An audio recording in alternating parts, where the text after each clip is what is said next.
બે ટાઈપનું છે. પોલીસ વિધિન ધ ડિપાર્ટમેન્ટ પણ ઘણા બધા રિફોર્મ્સ કરી રહી છે. એડમિનિસ્ટ્રેટિવને જે ફાઇલ વર્ક છે એને પણ આર્ટિફિશિયલ ઇન્ટેલિજન્સના યુઝથી કઈ રીતે મેન પાવર રિડ્યુસ કરવા અથવા નંબર ઓફ આવર્સ રિડ્યુસ કરવા માટે મહેનત કરી રહી છે. બરાબર. અને સાથે સાથ પબ્લિકને અને જેમ કે સોશિયલ મીડિયા મોનિટરિંગની વાત કરીએ તો હવે અમારા બ્રાન્ચે પણ આર્ટિફિશિયલ ઇન્ટેલિજન્સનો ઉપયોગ કરીને અમે મીડિયા મોનિટરિંગ કરતા હોઈએ છીએ. એવા ફીચર્સ છે. પ્લસ એઆઈનું યુઝ અમે ક્રિમિનલ્સની પ્રોફાઇલિંગ કરવા માટે, ક્રિમિનલ્સને કઈ રીતે ટાર્ગેટ કરે છે કે એ લોકો કઈ રીતે ટાર્ગેટ ઓડિયન્સ પર પહોંચે છે.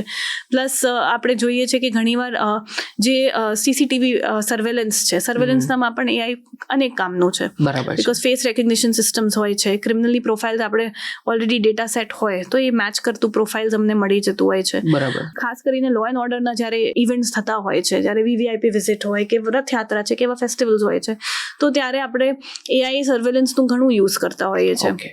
ઓકે. તો એ રીતે બંને સાઇડ પર within the department and public માટે પણ એનું યુઝ થાય છે.